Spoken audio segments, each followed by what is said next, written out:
Okay. So jumping into White Lotus, I feel like I want to start with the rat lifts because there's so much to unpack there.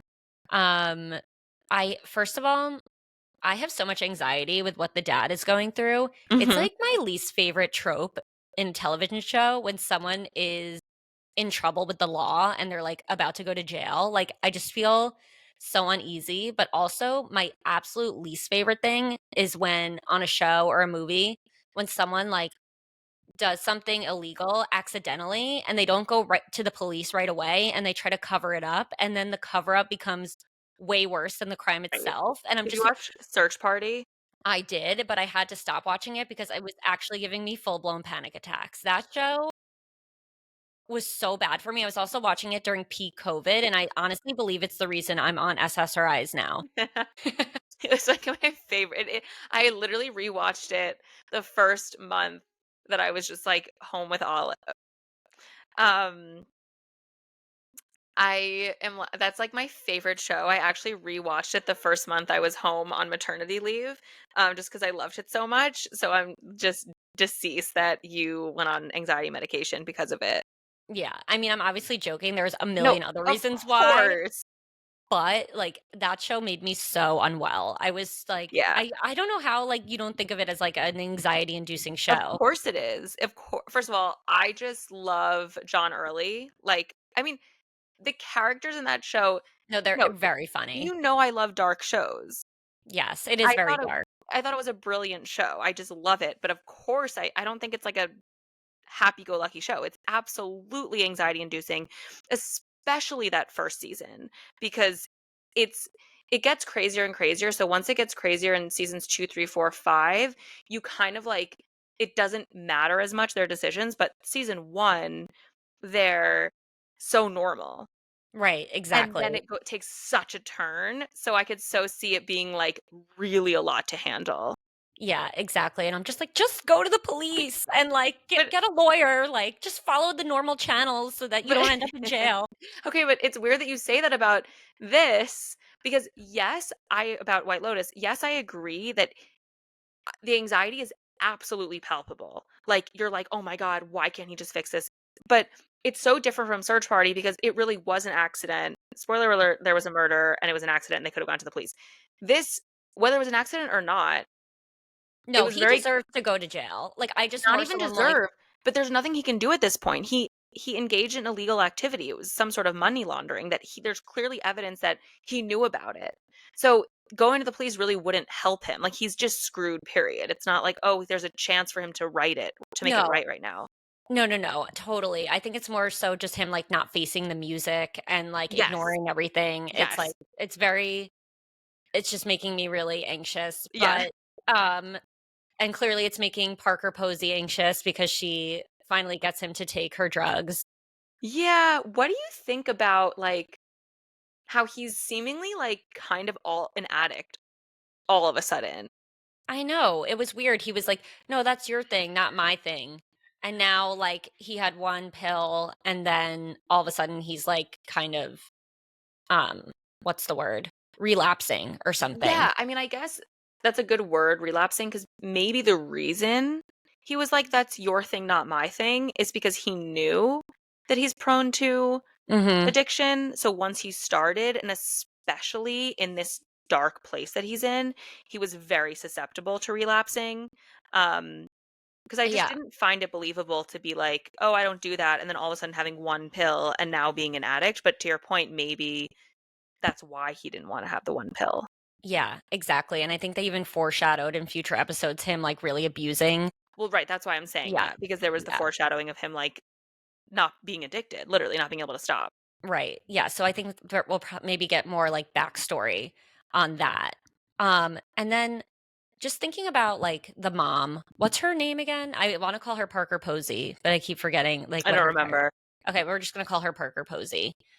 I I kind of feel like she is, like, more evil than the dad because there was just something she said where she was like I feel like I have to talk in her accent. She's like, "Oh, you remember my brother used to pin me down Yeah. and, like, tried to spit on my face and, like, he would beat me up, but now we're the best of friends." Like, I feel like she had a really dark childhood where something really twisted happened to her, and it's why she, like, can't live in reality and why she, like, self-medicates. Um, That's a really interesting read. I love it. I didn't get that, but I really appreciate it. And I think that's what's so good about White Lotus is you could just go so many different directions with all these characters. yeah, I just felt like it was so, like, offhand, like, why she would mention this. Like, I feel like everything is so intentional with the dialogue. There's, like, something more happening with her. This also makes me think about in classic White Lotus fashion that nothing is as it seems. So I think that right now, Saxon being so loud with how politically incorrect he is and, like, how disgusting and toxic he is, like, a red herring for, like, Lockie actually being the one that's, like, way more twisted and sinister. Okay, well, what I believe they're getting at with Loki, and I think what the internet believes is that he's gay. Okay, I could see that. So So he's it's just like not okay, quite so twisted and sinister, but maybe. okay, yeah, that's an interesting point. So I didn't have that read. I thought it was like I think I'm still stuck on the fact that he checked out his brother's butt in episode 1, and then in episode 2, he made his sister so uncomfortable when he was like, uh, Saxon said, like, "You're a virgin, but that doesn't make sense because 'cause you're so hot." Right. And then he was like, "So are you?" And then she Right. was so up uncomfortable that she swam away from him. Yeah, she was like, "Why are my brothers actual, like, Creeps. weirdos?" Yeah. I think that Lockie is creepy, but the fact that he's, like, more covert about it, I feel really uneasy about him. I think it's clear whether he's, like, sinister or just gay. I hope it's the latter. Either way, he's hiding something. So you're picking up on that. Like, there's something going on, and I think at least, like, some of the gay personalities I follow, like Evan Ross Katz, like, Mhm. they've alluded to the fact that, like, he's literally just gay. Like, I think there was, like, one meme, it was like, oh, something about the posture, like, "Fix your posture." It's like, or just tell us you're gay. I don't remember, but we can That could cut be that. yeah, and the fact that the guy was like who was coaching him on his posture was like, "You lead with your feminine side," or something, and then he got Mm, really uncomfortable and he was like, right. "How long is this session?" Like, he wanted to leave. Exactly. So, that now I'm thinking about that, it makes sense, maybe he is, like, closeted. Right. Or he just doesn't know, like, what's going on, and is obviously, like, lives in a his family's very, like, picture perfect, and I don't know, I know it's, like, based on Southern Charm families. I don't watch Southern Yeah. Charm, but I guess it would be, yeah, it would make sense that he'd be uncomfortable coming out. Yeah, for sure. I also was really shocked and confused when Piper went to, like, the monastery to, like, Oh, meet the yeah. monks. And the monk was on a laptop. I was like, "Wait, monks can use technology? Are there, like, different tiers of monks?" There must be. I wonder if, like, did Piper seem confused? Because I wonder if they were trying to show that, like, people from the West, like Western countries, are just, like, very ignorant when it comes to other cultures. And it's like, oh, he's a monk. Like, why is he on a computer?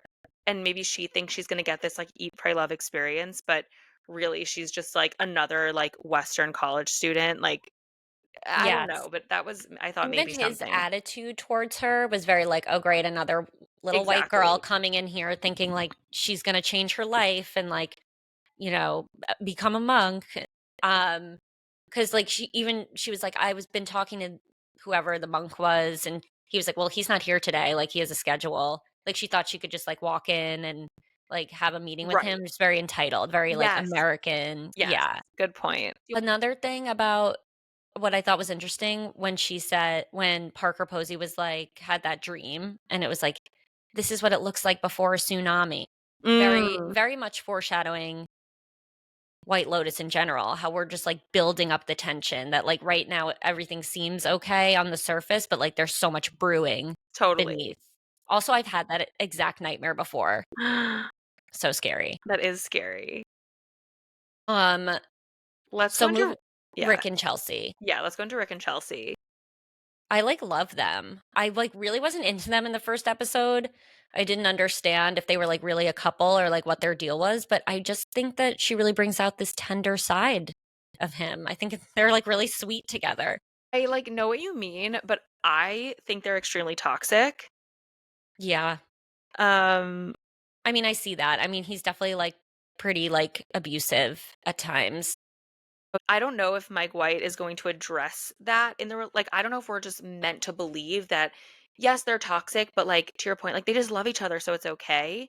But I feel like that's, like, a very, like, immature take. Like, I wonder if Mike White, the way their relationship's gonna play out is their, like, passionate love or, like, her need to fix him is not gonna be enough to overcome the toxic dynamic, or if we're just gonna be, like, led to believe that, like, their passionate love, like, is enough to overcome the toxicity, and, like, of course it's gonna work. In my mind, like, there's no way.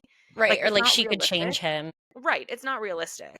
But, But I just think that there is this side to him that, like, wants to heal and is kind, and he's opening up more with that woman in, like, therapy. right. He got high and he, like, wanted to free the snakes. He was like, "Just because they're evil doesn't mean they deserve to be But captured." this is I what think about he's every, he's like, hot bad boy. Of course he has, like, a sweet side and, like, he isn't all bad and he had a rough childhood and, like, I'm just telling you, Rekka, you're making excuses. He's a walking red flag. They should not be together. okay, fine. Maybe you're right. Maybe I just don't wanna see it. But do you know the internet is, like, losing their mind for him? I They think know. that he's so hot. He is so hot because of everything I just said. He is, like, again, the walking red flag. He's a bad boy, but he's sweet and sensitive, and if he could just, oh, fuck, what is You just open up. right, or, like, I'm trying to reference the Taylor Swift song, Which one? like, "I can fix him, no, really, I Oh, can." yes. What is it called? They shake their heads saying, Saying, "God "God help help her, her when I nah, tell him he's he's my my man." man, but your good Lord doesn't need to lift a finger. Finger, I I can can fix fix him. him. No, No, really, really, I I can." can. Okay, good point. Yep. I'm being swept away by another hot rodent boyfriend. She she's damseling. I'm damseling. Um, and Moving then on. oh, wait, one more thing. I really like her friendship with Chloe, It's a but little dark, yeah, they're bonding over how their boyfriends, like, treat them like shit. right, mhm. But I am a little worried for Saxon now that he's flirting with Chloe because My god. Greg is not gonna stand for this. Right. He's gonna get himself into trouble, and on that note, I'm very worried for my girl Belinda now that she put herself on Greg's radar. No, girl. I was Mm-mm. like, "Girl, run. I was Get like, out of there." "Oh my god," but I just Mike White bringing Belinda back this season is so good, and having her kind of, like, close the loop on, "Oh, I'm so happy I'm here in Thailand, like, I've been really depressed. I had this, like, weird experience with this crazy lady, this rich lady who said she was gonna help me start my own thing, and then she, like, ran off." Like, it's just the pieces are all coming together. It's Yes. just so good. I'm He's so really excited. threading the needle so Yes. beautifully. It's really great. Okay, and then lastly, we should talk about the trio of ladies. I love them. In the second episode, we saw them talking shit about Jacqueline and how she's so vain and, like, into her looks, and I kinda like that Lori humbled her when Jacqueline was like, "The trainer said that I have, like, the least body fat," Oh my god. and she was like, "Yeah, he said that to me too. I think he Yeah. said that to everyone." And she was like, you could see that definitely hurt her ego, and Yes. she's talking about how she's married to a man that's 10 years younger, and they, like, She's like, "We're don't really addicted speak. to each other." It's like, "Sweetie, welcome to marriage." Like, that's not gonna last. Yeah, like, yikes. Writings on the wall with that one, Mhm. and then we see it they complete the triangle where they're talking about Leslie Bibb's character, I think her name is Kate, and how, like, how weird it was that she, like, voted for Trump and she does everything that her husband tells her and she's like in this weird conservative town. I really liked seeing Lori and Jacqueline's dynamic because I feel like I couldn't understand like why they were friends, but I think this episode really showed how they have a friendly, competitive dynamic with one another, Yes. whether it's like chasing after a guy or like working out. Yeah, And I'm sure that like crosses a line and gets contentious at times, but I do think that they have fun, like kind of going at it with each other. totally. I was confused because was Leslie Bibb's character the only one to overhear the gossip? I think so. It So seemed that way. I think that In the first episode, when Lori goes back to her room and sees them talking and starts crying, it's, like, because she knows they're talking shit about her. Mm. But So Jacqueline in the second episode, they cut to her mhm, when the other 2 were gossiping about her, but it wasn't clear that she heard anything. right. I think there's just, like, an undercurrent, like, they know if one of them leaves the room, Mm, they're gonna get shit talked. I think they totally, just kind of, like, all accept that. totally. And I'm excited for when it, like, comes to a head because you know someone's gonna slip and say something, and it's gonna start a really big fight. Yes. I'm very excited for tonight's episode. And then one last thing I wanna say is, the security guard character who loves Mook, I who love him. I know, he's so sweet. Did you know, by the way, that Mook is played by, like, a huge K-pop star Yeah, named Lisa. Lisa? I Yeah. had no I oh my god, I had no idea. She's, like, major. No, she's major, and, like, Mike White initially didn't want to cast her because he's like, "I don't think the show needs that kind of publicity, like, it has its own, and, like, we don't want her taking from it," and he said that when she auditioned, he was like, "Okay, she's really good. If she wants to be in it, she can be in it."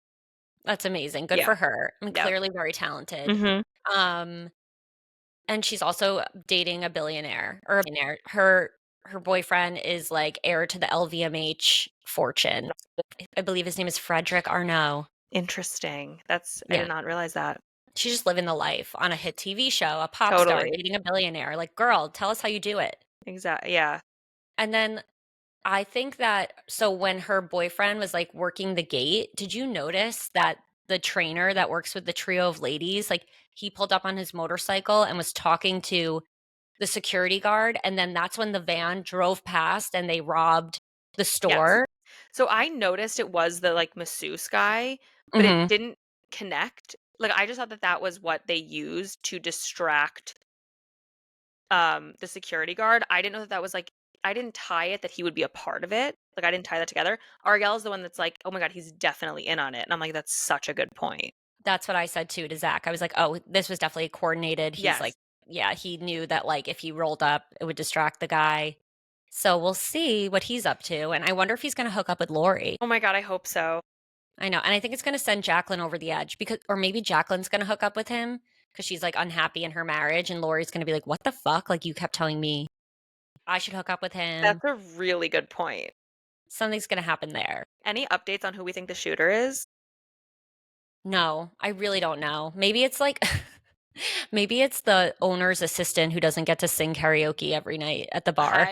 What a great character. What a great casting for that man. He reminds me of Jonah Hill's character in Forgetting Sarah Marshall, who's, like, always trying to give his mixtape to Aldous Snow. Oh my god, that's a really good take. I love that. Yeah, I that's just, like he has the same energy as him. Yes. Oh, wow. Okay, we've been podcasting for 2 hours. This is crazy. We had so much to talk about. Yes, we did. Okay, this was amazing. I'm very excited for White Lotus tonight. I'm Rebecca, I love so you. I love you too. Thank you all for listening to another Yeah. episode of Middle Part. You can follow us on Instagram, TikTok, watch us on YouTube, listen to us on Spotify and Apple Podcasts. We'll be back next week with another episode. Thanks, everyone. Thanks. Bye. Bye. Please like, review, and subscribe. XOXO.